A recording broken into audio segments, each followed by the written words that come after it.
Good morning children. सबसे पहले तो आप सभी बच्चे रोज़ की तरह अपना अटेंडेंस बना लें और इसे बनाने का प्रोसेस आप सभी बच्चे को पता है, तो अपना अटेंडेंस बनाएंगे। इसी प्रोसेस के तहत फिर हम लोग आज की पढ़ाई शुरू करेंगे। सभी बच्चे एसएसटी की बुक ओपन कर लेंगे क्योंकि हम लोग चैप्टर 8 पढ़ रहे हैं, है ना, सेलिब्रेटिंग फेस्टिवल। इस चैप्टर को हमने पढ़ा था और जो पॉइंट्स टू लर्न थे, यानी कि इस चैप्टर में जो चीज़ हमें सीखना है वो क्या क्या। सबसे पहला व्हाट इज़ अ फेस्टिवल, इन बातों को भी हमने जान लिया। दूसरा था यानी कि टाइप्स ऑफ फेस्टिवल, तो there are 2 types of festival, first national, second religious, यानी कि राष्ट्रीय पर्व और रिलीजियस धार्मिक पर्व। अब सबसे पहले हमने नेशनल फेस्टिवल्स के बारे में पढ़ा था। तो नेशनल फेस्टिवल्स कितने होते हैं? वो 3 होते हैं। कौन कौन? इंडिपेंडेंस डे, रिपब्लिक डे और गांधी जयंती। इंडिपेंडेंस डे हम लोग क्यों सेलिब्रेट करते हैं? क्योंकि 15 अगस्त 1947 को हमारा देश ब्रिटिश रूल से, ब्रिटिश शासन से, अंग्रेज़ों के शासन से आज़ाद हुआ था। इसलिए हर साल हम लोग उसे आज़ादी के रूप में, आज़ादी के दिवस के रूप में, स्वतंत्रता दिवस के रूप में मनाते हैं। इसीलिए हर साल 15 अगस्त को हम ये सेलिब्रेट करते हैं। दूसरा, रिपब्लिक डे क्यों सेलिब्रेट करते हैं? तो जब हमारा देश आज़ाद हुआ था यानी कि 1947 में, तो 1950 यानी कि 26 जनवरी 1950 में हमारे देश का कानून बन के लागू हुआ था, अंगीकृत किया गया था उस दिन से, यानी कि उस दिन से सभी लोग उस चीज़ को फॉलो करने लगे थे। तो उस दिन को संविधान दिन यानी कि कॉन्स्टिट्यूशन, है ना, लागू किया गया था संविधान। तो उस दिन को गणतंत्र दिवस घोषित कर दिया गया और उस दिन से सभी लोग 26 जनवरी को as a republic day celebrate करते हैं, है ना। और गांधी जयंती हम लोग क्यों सेलिब्रेट करते हैं? तो गांधी जयंती जो कि हमारे ना फादर ऑफ नेशन है, राष्ट्रपिता है बापू यानी कि महात्मा गांधी, उनका जन्म दिवस है। इसीलिए उस दिन हम लोग सभी लोग गांधी जयंती के रूप में 2 अक्टूबर को सेलिब्रेट करते हैं। तो इन बातों को हमने देखा। अब हम रिलीजियस फेस्टिवल पढ़ रहे थे, जिसमें से हमने सबसे पहले दशहरा के बारे में पढ़ा कि दशहरा क्यों सेलिब्रेट करते हैं। तो ऐसा माना जाता है कि दशहरा में क्या माना नहीं जाता, वो है ही दशहरा प्रतीक है किस चीज़ का, कि मतलब खुशियों का है। क्यों? कि दशहरा के दिन राम ने रावण दहन की थी, रावण को मारा था, इसलिए दशहरा मनाया जाता है। और वेस्ट बंगाल में दशहरा को दुर्गा पूजा के रूप में सेलिब्रेट करते हैं और उसमें दुर्गा की पूजा करते हैं, काली की पूजा करते हैं। उसके बाद दिवाली के बारे में पढ़ा था। दिवाली क्या है? फेस्टिवल ऑफ लाइट्स है। और दिवाली के दिन लोग क्या करते हैं? अपने घरों को सजाते हैं, दिया से, कैंडल से रंगोली बनाते हैं और दिवाली में गॉडेस लक्ष्मी की पूजा करते हैं, लॉर्ड गणेश की पूजा करते हैं, है ना। और उस दिन लोग, है ना, क्या कहते हैं, क्रैकर्स, पटाखे को भी जलाते हैं, मिठाइयाँ बांटते हैं, गिफ्ट बांटते हैं एक दूसरे को। उसके बाद हमने होली के बारे में पढ़ा था। होली क्या है? फेस्टिवल ऑफ कलर्स कहलाता है। ये स्प्रिंग सीजन में, ये भी फेस्टिवल ऑफ स्प्रिंग भी बोल सकते हैं होली को, और festival of festival of colours भी बोलते हैं और फेस्टिवल ऑफ स्प्रिंग भी बोलते हैं, ना। स्प्रिंग सीजन मनाया जाता है। और इस होली मनाने से एक दिन पहले क्या करते हैं? एक अलाव जलाते हैं जिसको होलिका दहन कहते हैं। बॉनफायर रहता है, उसमें लोग होलिका दहन करते हैं। दूसरे दिन लोग होली सेलिब्रेट करते हैं, एक दूसरे को अबीर गुलाल लगाते हैं, विश करते हैं, रंगों से खेलते हैं, पिचकारी से खेलते हैं। और क्या करते हैं? उस दिन सभी के घर में गुजिया बनती है जो कि स्वीट डिश होता है, मीठा होता है, लोग मिठाइयाँ भी बांटते हैं। उसके बाद क्रिसमस हमने पढ़ा था, जो कि ईसाई धर्म का ये होता है, क्रिश्चियन लोग सेलिब्रेट करते हैं और इसका डेट फिक्स है, हर साल 25 दिसंबर को मनाया जाता है। और क्रिश्चियन लोग चर्च जाते हैं और चर्च में जाके अपना प्रेयर्स करते हैं और उनका जो फेमस गाना है, भजन है, कार्लो और कैरोल्स एंड हेम्स, तो ये गाना गाते हैं। सभी लोग एक दूसरे को विश करते हैं और उसमें एक स्पेशल डिश बनती है जो कि क्रिसमस केक कहलाता है। वो केक सभी के घर में बनता है, लोग खाते हैं, एंजॉय करते हैं, घूमते हैं। उसके बाद ईद हमने पढ़ा था, जो कि मुस्लिम्स लोगों का मेन फेस्टिवल है ईद, जो कि 30 डेज़ ऑफ फास्टिंग के बाद आता है। और ये जो 30 डेज ऑफ फास्टिंग होता है, इसका जो पीरियड होता है, ये पीरियड रमज़ान कहलाता है। तो 30 रोज़े के बाद जो फेस्टिवल ये लोग मनाते हैं मुस्लिम लोग, उसको ईद कहते हैं, ना। इस दिन उनके घर में जो ख़ास डिश बनती है वो सवई कहलाती है, जो कि मीठा होता है, लोग एक दूसरे को खिलाते हैं, ईद मुबारक कहते हैं और ईदगाह जाके अपनी नमाज़ें अदा करते हैं। उसके बाद आज हम पढ़ेंगे गुरु पर्व्स के बारे में, ओके। तो ये सारे फेस्टिवल्स के बारे में, हम रिलीजियस फेस्टिवल के बारे में पढ़ रहे थे, कुछ बचा था। तो अब हम पढ़ेंगे गुरु पर्व्स। सभी बच्चे बुक ओपन कर लेंगे, पेज नंबर 61। और जिनके पास बुक नहीं है, फिर से मैं बोल दूं कि आपके पास बुक होना चाहिए, बहुत इंपॉर्टेंट है। देख रहे हैं आपके पास नहीं रहने से क्या हो रहा है, आप रीडिंग नहीं कर पा रहे हैं, पढ़ नहीं पा रहे हैं, तो बुक तो बहुत इंपॉर्टेंट है। जिनके पास बुक नहीं है वो बुक अपना परचेस करवा लें। आइए हम अपनी पढ़ाई शुरू करते हैं। Gurpurabs are celebrated to mark the birthday of 10 Sikh gurus. Gurpurab क्यों मनाते हैं? तो ग्रुप अप क्या है? एक संकेत है जो कि इनका है, सिख लोगों का है। सिख लोगों के जो 10 सिख गुरु हैं, 10 सिख गुरु, उनका वो बर्थडे है। तो उनके बर्थडे के अवसर पे 10th नंबर के जो सिख गुरु हैं उनके बर्थडे के अवसर पे लोग क्या बनाते हैं? ग्रुप अप्स बनाते हैं। ऑन दिस डे, उस दिन gurdwaras are decorated with lights. और ग्रुप अप के दिन गुरुद्वारा को सजाया जाता है लाइट से, रोशनियों से। People take out processions and sing shabads from the Guru Granth Sahib. और जो कि सिख लोग, जो भी सिख लोग होते हैं उस दिन क्या लगाते हैं? प्रोसेशंस निकालते हैं, शोभा यात्रा निकालते हैं, जुलूस निकालते हैं। एंड सिंग, एक गाना गाते हैं जिसको शाबात्स बोलते हैं। किसके लिए गाते हैं? फ्रॉम द गुरु ग्रंथ साहिब, गुरु ग्रंथ साहिब के लिए गाते हैं। They eat from open kitchen called langar. और वो लोग है ना भोजन करते हैं जिसको लंगर बोलते हैं। लंगर एक किचन का नाम है, रसोई का नाम है, और उस भोजन का नाम भी लंगर है, जो कि फ्री मील है। लंगर कहाँ मिलता है? गुरुद्वारा में मिलता है फ्री। जो भी गुरुद्वारा में लोग आते हैं उनको फ्री में वो भोजन कराई जाती है। और वो किचन ओपन भी कहलाता है। क्यों? वो किचन खुला रहता है, जो भी लोग आते हैं आइए पकाइए, लोगों को खिलाइए, इस तरीके का रहता है। नो मोर, क्या आप जानते हैं six consider the Guru Granth Sahib as there eternal गुरु, है ना। जो सिख लोग होते हैं उनका ऐसा मानना है, ऐसा विश्वास है कि जो गुरु ग्रंथ साहिब हैं वो क्या है? इटर्नल गुरु है। इटर्नल मतलब क्या है? अविनाशी हैं, यानी कि वो मर नहीं सकते, वो मतलब विनाश नहीं हो सकते, उनका नष्ट नहीं हो सकता। अनंत है, मतलब वो अनंत काल तक वो गुरु चलते रहेंगे। उन सिख लोगों का ऐसा मानना है, ऐसा विश्वास है ना। अब हम पढ़ेंगे पोंगल के बारे में। ओके, तो आपने ये जाना ना, जैसे मुस्लिम लोग कहाँ जाते हैं तो उनका वर्शिप प्लेसेस क्या कहलाएगा? मुस्लिम लोग का मॉस्क, मस्जिद। गुरु क्या कहते हैं? सिख लोगों का जो वर्शिप प्लेस है वो क्या कहलाएगा? गुरुद्वारा। क्रिश्चियन का वर्शिप प्लेस क्या कहलाएगा? चर्च। और हिंदू का वर्शिप प्लेस क्या कहलाएगा? टेम्पल। समझ में आई? मतलब टेम्पल मीन्स मंदिर, मॉस्क मीन्स मस्जिद, church means church, gurdwara means gurdwara. तो सभी धर्म के लोगों का अलग अलग पूजा प्रार्थना करने का तरीका भी है और अलग अलग पूजा प्रार्थना करने का स्थान भी है, स्थल भी है। समझ में आई मेरी बातें? अब हम पढ़ेंगे Pongal. Pongal is the main festival of Tamil Nadu. Tamil Nadu एक स्टेट है, राज्य है, जहाँ का वो पोंगल जो मेन फेस्टिवल है, मुख्य त्यौहार है, मुख्य पर्व है। It is celebrated in the month of January. ये कब मनाया जाता है? जनवरी के महीने में इसे सेलिब्रेट करते हैं, मनाते हैं। It is celebrate for 3 days, और ये 3 दिन तक मनाया जाता है। कौन सा त्यौहार? पोंगल। तमिलनाडु में ये त्यौहार 3 दिन तक रेगुलर बनाया जाता है। फर्स्ट डे इज़ कॉल्ड भोगी पोंगल। पहला दिन जो फेस्टिवल मनाते हैं पोंगल को, उस पहला दिन का जो पोंगल का नाम है वो क्या है? भोगी पोंगल।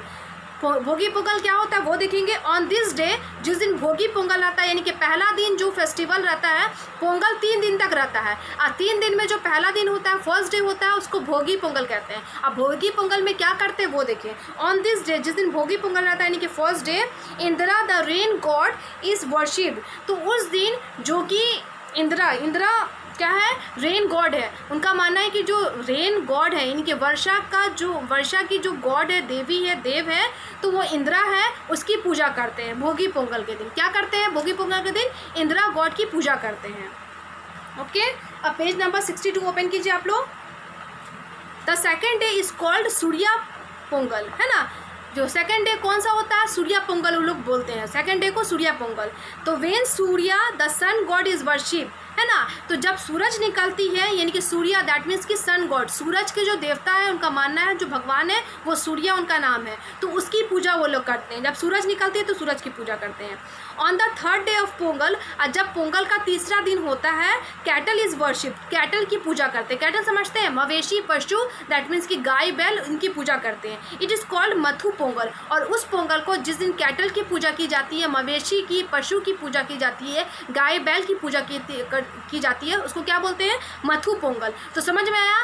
पोंगल 3 दिन तमिलनाडु में बनता है, मनाया जाता है, और उस तीनों दिन का अलग अलग नाम है। पहला दिन का क्या है? भोगी पोंगल, दूसरा का सूर्या पोंगल, और तीसरे का क्या है, मथु पोंगल, है ना। तो पहला दिन इंदिरा गॉड की पूजा करते हैं, दूसरा दिन सूर्य गॉड की पूजा करते हैं और तीसरा दिन कैटल यानी कि मवेशी यानी कि गाय बैल की पूजा करते हैं।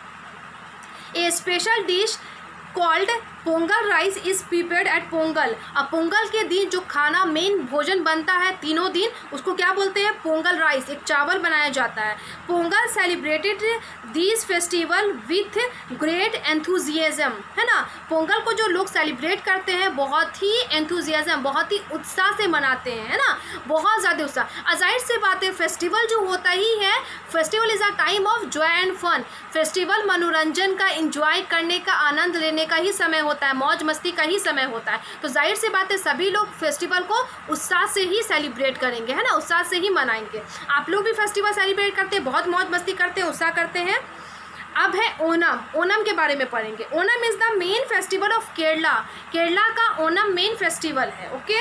एट लास्ट फॉर 10 डेज, है ना, ये 10 दिनों में ख़त्म होता है, इसको 10 दिन तक रेगुलर सेलिब्रेट करते हैं। It comes after the rainy season, और ये कब आता है, रेनी सीजन यानी कि मानसून, वर्षा का जब मौसम आता है उस समय मनाते हैं, जैसे अभी वहाँ होता होगा केरला में।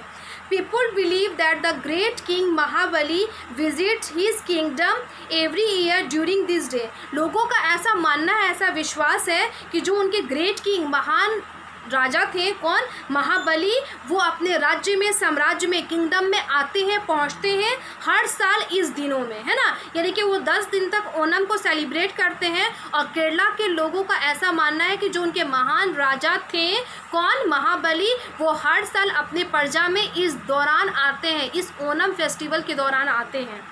ड्यूरिंग ओनम, ओनम के दौरान people wear new clothes and rejoice by singing and dancing. और ओनम के दौरान यानी कि 10 दिन तक ओनम चलता रहता है, तो ओनम के दौरान लोग नए नए कपड़े पहनते हैं और इसको रिजॉयस करते हैं यानी कि आनंदित होते हैं, गाना गा के, डांस करके नाचते हैं, गाना गाते हैं, अपना लोकगीत, फोक गीत जिसको बोलते हैं, फोक डांस वगैरह करते हैं।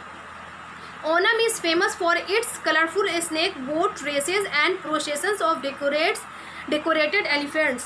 ओनम क्यों फेमस है, तो ओनम इसलिए फेमस है कि उसमें क्या होता है, कलरफुल स्नेक बोट्स। आप अपने बुक पे ध्यान दीजिए, यहाँ पे ऐसा नाव रहता है, उसका रेस होता है, नाव देखिए एकदम स्नेक की तरह लगता है, तो उसका नाम ही पड़ गया स्नेक बोट। तो नाव पे बहुत सारे लोग, लंबी लंबी नाव रहती है, उसमें बहुत सारे लोग बैठते हैं और इसकी नाव की रेस की जाती है पानी में, जैसे साइकिलिंग रेस होता है ना, रनिंग रेस होता है अपने यहाँ जैसे स्कूल में गेम होता है ना, उसी तरीके से ओनम में क्या होता है, ओनम फेस्टिवल के दौरान केरला में स्नेक बोट रेस की जाती है, ओके। उसको कलरफुल नाव को सजाया जाता है, इसीलिए वो फेमस है। And procession of decorated elephants, और एलिफेंट्स का शोभा यात्रा निकाला जाता है। एलिफेंट को, हाथियों को, है ना, सजाकर उसकी शोभा यात्रा निकाली जाती है, जुलूस निकाली जाती है। There is feasting and joy in every home for 10 days, और 10 दिन तक सभी लोग इसको जॉय करते हैं, आनंदित करते हैं, और फिस्टिंग, भोज बनाते हैं, सभी के घर में भोज होती है 10 दिनों तक। Kathakali dances are performed in every neighbourhood, और केरला में हर जगह पड़ोस में लोग अपने अपने पड़ोस में एक जगह जमा होकर कथकली करते हैं, जो कि वहाँ का कथकली मेन डांस है, फोक है ना, डांस है फोक। तो वहाँ का जो नृत्य है, लोग वो क्या, कथकली, वो डांस अपना करते हैं, गाना गाते हैं, इंजॉय करते हैं। तो जाहिर है फेस्टिवल को, सभी लोगों का फेस्टिवल अलग अलग होता है, सभी लोग अलग अलग तरह से मनाते हैं और अपने मनाने का तरीका भी अलग होता है ना, तो सभी में अलग अलग चीज़ करते हैं। तो ये समझ में आया, ओनम, पोंगल, ये सब। पोंगल 3 दिन बनता है, ओनम 10 दिन तक रेगुलर बनता है ना। और ओनम में क्या होता है, बोट रेस की जाती है, जिसको स्नेक बोट रेस कहते हैं, और हाथियों का शोभा यात्रा निकलता है, प्रोसेशन निकलता है, और उसमें लोग डांस करते हैं, नाचते हैं, गाना गाते हैं, है ना, इंजॉय करते हैं। 10 दिन तक उनके घरों में भोज पकता रहता है, भोज होता रहता है ना, लोग एक दूसरे को इनवाइट करते हैं, दावत देते हैं और अपने घरों में बुलाते हैं। तो ये हमारा चैप्टर 8 यानी कि सेलिब्रेटिंग फेस्टिवल कंप्लीट। आप सभी बच्चे को ये चैप्टर समझ में आई होगी, है ना। व्हाट इज़ अ फेस्टिवल, आपने समझा होगा कि फेस्टिवल क्या है। A festival is a gathering of people to celebrate something, यानी कि लोगों का एक जमाव है, जो वो लोग जमा होकर एक जगह पे कुछ सेलिब्रेट करते, कुछ मनाते हैं, है ना। उसके बाद festival, there are 2 types of festival, national festival, religious festival. National festival भी 3 टाइप्स के होते हैं, Independence Day, Republic Day and Gandhi Jayanti. और रिलीजियस फेस्टिवल बहुत सारे होते हैं, सभी धर्म के लोग अलग, बहुत सारे धर्म के लोग हैं और सभी धर्म का अलग अलग त्यौहार है, फेस्टिवल है। तो ये चैप्टर हमारा चैप्टर 8 कंप्लीट। सभी बच्चे इसे क्या करेंगे, अब आपको क्या करना है, मैं इसका वर्ड मीनिंग कल लिखाऊंगी, ओके, आज नहीं लिखाऊंगी, समय हो जाएगा। आपको क्या करना है, इस चैप्टर में ऑब्जेक्टिव टाइप क्वेश्चन है उसे बनाना है। तो क्वेश्चन नंबर ए पेज नंबर 62 में ही है, यहाँ नीचे ध्यान दीजिए तो आपको दिख रहा होगा। तो जिनके पास बुक है वो बच्चे ही बना सकते हैं, होमवर्क है ना, इसीलिए मैं कहती हूँ बुक सबके लिए मोस्ट इंपॉर्टेंट है। क्या है, ऑब्जेक्टिव टाइप क्वेश्चन है, टिक द करेक्ट ऑप्शन। मैं समझा दे रही हूँ, आप खुद से बनाइएगा। तो पहला क्वेश्चन है, on which day is independence day celebrated. हम लोग कौन से दिन इंडिपेंडेंस डे सेलिब्रेट करते हैं, मनाते हैं, स्वतंत्रता दिवस। तो 4 ऑप्शन है, 15 अगस्त, 26 जनवरी, 15 जनवरी, 15 अगस्त, 25 अगस्त पहले हैं। तो जो इसमें जो ऑप्शन सही है उस ऑप्शन पे टिक लगा दीजिएगा।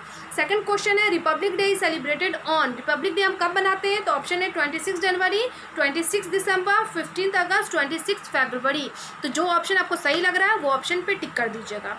थर्ड है पेज नंबर 63 में, Diwali is also known as the. Diwali को हम लोग क्या कहते हैं, नोन एज द। दिवाली किसके नाम से भी जाना जाता है, तो विजयदशमी है। ऑप्शन हम पढ़ रहे हैं, Vijayadashami, festival of colours, festival of lights, none of these. None of this का मतलब होता है इनमें से कोई नहीं। तो जो ऑप्शन आपको सही लग रहा है टिक लगाइएगा। फोर्थ है, Jesus Christ was born on. Jesus Christ का जन्म कौन से दिन हुआ था, डेट बताना है। तो इसमें 4 ऑप्शन है, 15 जुलाई, 25 दिसंबर, 25 जनवरी, 15 मई। तो जो ऑप्शन सही लग रहा है टिक लगाइएगा। तो क्वेश्चन नंबर 5 है, which is the main festival of Kerala. Kerala का मेन फेस्टिवल कौन है, तो ऑप्शन है दिवाली, दशहरा, ओणम, पोंगल। तो केरला में जो फेस्टिवल सेलिब्रेट की जाती है और जो मेन होता है, खास होता है, तो वो कौन सा है उस पर टिक लगा दीजिएगा। तो हमारा tick the correct option complete. आप इसे बनाइएगा, मैंने समझा दिया और अच्छे से आप बना लीजिएगा। अब है फिल इन द ब्लैंक्स, खाली स्थानों को भरना है। तो वो आप समझ लीजिए क्या है। Dash was a great leader of our freedom struggle. कौन महान नेता थे हमारे फ्रीडम स्ट्रगल के लिए, यानी कि स्वतंत्र संघर्ष में जो स्वतंत्रता की लड़ाई हुई उसमें महान नेता कौन थे। तो उन नेता का नाम लिखना है जो थे, आप जानते हैं उनको क्या बोलते हैं, फादर ऑफ नेशन भी है वो, आप समझ ही गए होंगे। सेकंड है, Dussehra is also known as. Dussehra को हम किस नाम से जानते हैं, तो वो लिख दीजिएगा। थर्ड है, Holi celebration begin with. Holi का सेलिब्रेशन किस चीज़ से शुरू होता है, तो वो लिख दीजिएगा। फोर्थ है, is an important festival of Muslims. Muslims का जो मेन इम्पॉर्टेंट मतलब महत्वपूर्ण पर्व त्यौहार कौन सा है वो लिख दीजिएगा। And last 5 fill in the blanks का, dash is famous for its colourful snake boats. और ये अपने कलरफुल स्नेक बोट रेस के लिए, यानी कि स्नेक नाव के, यानी कि सांप वाले नाव का जो रेस होता है कलरफुल, उसके लिए ये फेमस है। तो कौन सा फेस्टिवल फेमस है उसका नाम लिख दीजिएगा। तो फिल इन द ब्लैंक्स भी कंप्लीट हो जाएगा, बना लीजिएगा। And third, very short answer type question, यानी कि question number C, answer the following question in 1 और 2 वर्ड्स। 1 या 2 शब्दों में इन प्रश्नों का उत्तर देना है। आइए मैं समझा दूँ, आप बनाइएगा। क्या है, in which year did India become a republic. हमारा जो देश इंडिया है वो कौन से ईयर, कौन से साल में रिपब्लिक हुआ था, कौन से साल में गणतंत्र हुआ था, तो उस साल का नाम लिखिएगा, ओके। उसके बाद on which day is Gandhi Jayanti celebrated. On which day, Gandhi Jayanti हम कब सेलिब्रेट करते हैं, तो डेट लिख दीजिएगा यहाँ पे। थर्ड है, name the special sweet dish prepared on Eid. Eid में जो खास मीठा डिश बनता है, मीठा व्यंजन बनता है, उस मीठे व्यंजन का क्या नाम है वो लिख दीजिएगा। फोर्थ है, which is the main festival of Tamil Nadu. Tamil Nadu के मेन फेस्टिवल, मुख्य पर्व का नाम लिखिएगा। 5 है, which is the famous dance form of Kerala. Kerala का फेमस डांस फॉर्म, यानी कि वहाँ का जो मेन नाच है, नृत्य है, का नृत्य कला, उसका नाम लिख दीजिएगा। तो आपको क्वेश्चन नंबर ए, बी और सी बनाना है। आपका होमवर्क क्या हो जाएगा, make question number A, B and C of chapter 8। Chapter 8 का ए, बी, सी बना लीजिएगा। और इसे चेक कैसे करेंगे, तो कल तो मैं वर्ड में नहीं दिखाऊंगी, नेक्स्ट डे मैं क्या करूंगी, इस जो क्वेश्चन मैं बताई हूँ उसका आंसर लिख दूंगी और आप सभी बच्चे मैच कर लेंगे। नोटबुक वाले बच्चे नोट कर लेंगे, लेकिन उनके पास बुक होना चाहिए। तो बुक नहीं है तो आप बुक परचेस करवा लें, ओके। तो बुक इम्पॉर्टेंट है।